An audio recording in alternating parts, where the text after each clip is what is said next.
여러분 안녕하십니까? 오늘은 트럼프 대통령 되면 한국의 핵무장에 대해 소상하게 전해드리겠습니다.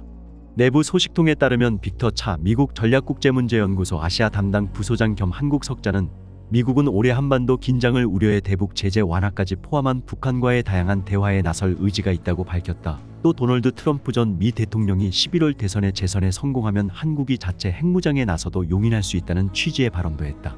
차 석자는 이날 프랑스 파리 한국문화원에서 특파원단과 만나 미 행정부의 대북 정책과 올해 11월 트럼프 전 대통령이 재선될 경우 한반도 정세에 대해 전망하며 이같이 말했다. 그는 미 행정부는 북한과 전제 조건 없이 대화할 의지가 있다며 핵실험 금지나 대북 제재 완화 등 다양한 사안을 논의할 수 있다고 말했다. 다만 북미 대화는 육자회담 복귀 같은 다자틀보다 양자간 더 작은 단계의 대화부터 시작할 수 있을 것이라고 설명했다. 차 석자는 이에 대해 미 행정부가 대선을 앞두고 북한의 도발로 인한 한반도 긴장이 높아질 것을 우려하고 있기 때문이라고 배경을 소개했다. 그는 북한이 18일 토니 블링컨 미 국무장관이 민주주의 정상회의 참석차 서울에 있는 동안 미사일 3발을 발사한 만큼 북한이 뉴욕에서 만나자고 하면 미국은 알겠다라고 할 것이라고 했다. 트럼프 전 대통령의 당선은 미국의 한반도 정책에 중대한 변화를 가져올 가능성이 높다는 점도 시사했다. 차 석자는 트럼프 전 대통령은 늘 한국은 부유한 나라이고 강력한 군대를 보유하고 있는데 왜 우리가 그들을 방어해야 하는가라고 생각해왔다고 전했다.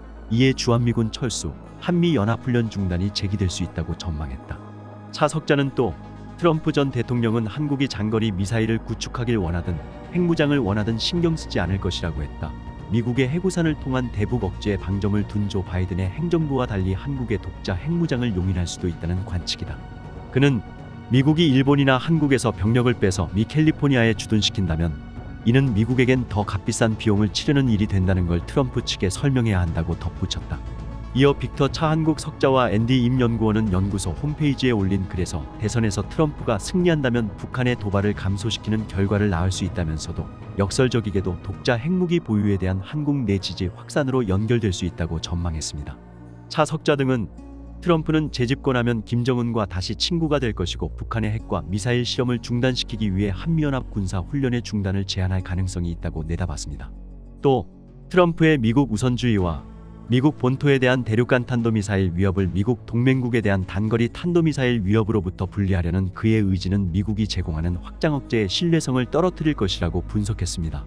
여기에 트럼프 전 대통령이 재집권하면 지난해 윤석열 대통령의 국빈 방문 당시 한미가 합의한 워싱턴 선언과 한미 핵협의그룹 창설 등 미국의 해구산 제공과 관련한 바이든 행정부 약속의 실행을 지연시킬 수도 있다고 덧붙였습니다. 이들은 또 트럼프의 주한미군 등 동맹국 주둔 미군 철수에 대한 집착은 미국의 안보 공약에 대한 신뢰성을 떨어뜨릴 것이라며 그렇게 되면 북한의 도발과 미사일 훈련 속도가 느려지더라도 한국 국민과 정책 부문 엘리트들 사이에서 핵무기를 가져야 한다는 요구가 늘어날 수 있다고 예상했습니다. 이어 내부 소식통에 의하면 러시아의 블라디미르 푸틴 대통령은 북한을 핵무기 보유국으로 인정한 것일까? 푸틴이 러시아 언론과의 인터뷰에서 조선민주주의인민공화국은 자체 해구산을 가지고 있다고 말하자 국내외 일각에서 내놓은 의문이다. 그는 북한군의 도움을 요청하고 대가로 해구산을 제공할 수도 있지 않은가라는 질문에 북한은 우리에게 어떤 것도 요청하지 않았다면서 이렇게 답한 것이다. 푸틴의 발언 취지는 북한이 자체적으로 핵무기를 보유한 만큼 러시아가 북한에 해구산을 제공할 필요도 없고 북한이 이를 요청하지도 않았다는 것이다. 이는 푸틴이 북한의 핵보유를 인정한 것이라는 해석으로 이어진다. 동시에 한 걸음 더 들어가 핵무기의 국제정치를 바라볼 필요를 일깨워준다. 현재 핵무기를 자체적으로 보유한 나라는 모두 9개국이다. 공식적인 핵보유국은 미국, 러시아, 영국, 프랑스, 중국 등 5개국이고 비공식 핵보유국은 이스라엘, 인도, 파키스탄, 북한 등 4개국이다. 공식과 비공식을 나누는 기준은 핵확산금지 조약에 따른 것이다. 이 조약에선 1967년 1월 1일 이전에 핵실험에 성공한 나라의 핵보유는 인정하고 있다. 반면 비공식 핵보유국은 NPT 비회원국들이다. 이러한 현실을 감안해 질문을 던져보자. 이스라엘, 인도, 파키스탄은 국제사회에서 핵보유국으로 인정받은 것일까? 필자가 알기로는 미국을 포함한 어떤 나라도 이들 나라의 핵보유를 공식적으로 인정한다고 발표한 적이 없다. 그런데도 미국을 포함한 대다수 국가들은 이들 나라의 핵보유를 인정하고 있다. 이러한 상황을 이해하는 데 도움이 되는 것이 사실상과 법률적인이라는 개념이다. 즉, 이스라엘, 인도, 파키스탄은 법률적인 핵보유국이 아니라 사실상 핵보유국으로 간주된다. 이들 나라가 핵보유를 이유로 제재를 받는 건 고사하고 미국 등의 지원을 받고 있는 것에서도 이를 알 수 있다. 그럼 북한은 어떨까? 북한 역시 이스라엘, 인도, 파키스탄과 마찬가지로 NPT 비회원국이다. 다만 이들 세 나라는 NPT에 가입조차 하지 않은 상태에서 핵무기를 개발 보유한 반면에 북한은 이 조약에서 탈퇴해 핵무장을 강행한 유일한 나라라는 차이가 있다. 또 하나의 차이가 있다. 유엔 안전보장이사회의 태도다. 유엔 안보리는 이스라엘의 핵무장이 공공연한 비밀로 드러나자 국제원자력기구의 감시 수용, 중동 비핵무기지대 창설 등의 결의를 채택한 바 있다. 인도와 파키스탄이 1998년 5월에 복수의 핵실험을 실시하자 안보리는 결의를 채택해 핵실험, 핵무기 프로그램, 탄도미사일 개발, 핵물질 생산 등 핵무기 개발과 관련된 활동의 중단을 요구했다. 하지만 이들 나라는 안보리 결의를 철저하게 무시했고 시간이 지나면서 결의는 흐지부지되었다. 이에 반해 안보리는 북한이 핵실험이나 탄도미사일을 시험 발사할 때마다 거의 매번 결의를 채택했다. 이는 북한의 핵보유가 국제규범상 불법이라는 딱지를 붙인 주된 근거였다. 그런데 이마저도 시간이 지나면서 달라지고 있다. 2020년 이후 북한이 비핵화의 종언을 선언하고 탄도미사일 등 각종 핵무기 운반수단의 개발 생산에 박차를 가하고 있음에도 안보리의 대북 결의 채택은 자취를 감췄다.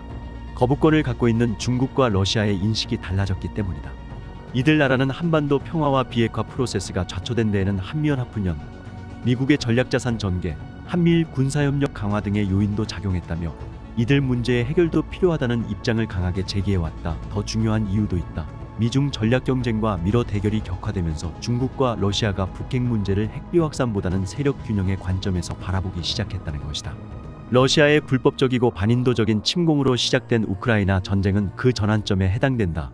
여러 가지 정황을 종합해보면 북한이 포탄과 미사일 등 다량의 무기나 부품을 러시아에 제공해 온 것은 확실해 보인다. 이는 러시아의 북핵 무기인과 북한에 대러 무기 제공의 교환이 이루어지고 있다는 것을 의미한다.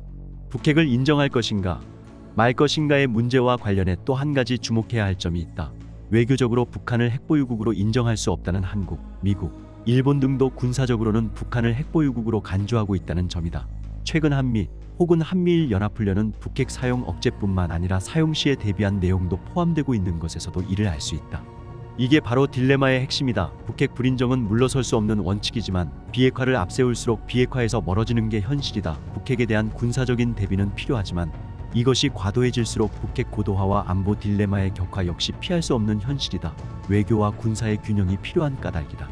그럼 균형의 지혜는 어디에서 찾을 수 있을까? 대세는 해구산을 포함한 미국 확장 억제의 가시성과 강도를 높이는 방향으로 흐르고 있다. 그런데 한반도 정세의 안도감보단 불안감을 호소하는 사람들이 늘어나고 있다. 그래서 혹자는 한국의 독자적인 핵무장을 통한 공포의 균형을 도모해야 한다고 한다. 이게 화끈한 대안인지 뜨거워하면서 손을 댔다가 화상만 입고 손을 떼게 될 것인지는 제대로 따져봐야 할 문제이다. 이제 우리도 스스로 자주국방에 나설 때가 되었다. 언제까지나 미국만 쳐다보고 미국의 모든 것을 맡기고 있을 수는 없다. 시급히 핵무장을 해야 할 때다. 트럼프가 재선하면 그때는 늦다. 이번 총선이 끝나면 바로 자주국방의 험난한 길에 나서야 한다. 그렇게 하기 위해서는 우선 이번 총선에서 국힘당이 과반을 차지해 윤석열 정권을 든든하게 밀어줘야 하는 것이다. 어려움이 많을 것으로 생각되지만 언젠가 한 번은 겪어야 할 일이기에 우리는 어떠한 난관도 돌파해 나가야 한다. 그것만이 자선대대로 전쟁을 이길 수 있는 보험이다. 정성산TV 좋아요, 구독, 알림은 큰 힘이 됩니다. 후원해주시는 모든 분들께 가열차게 멸공.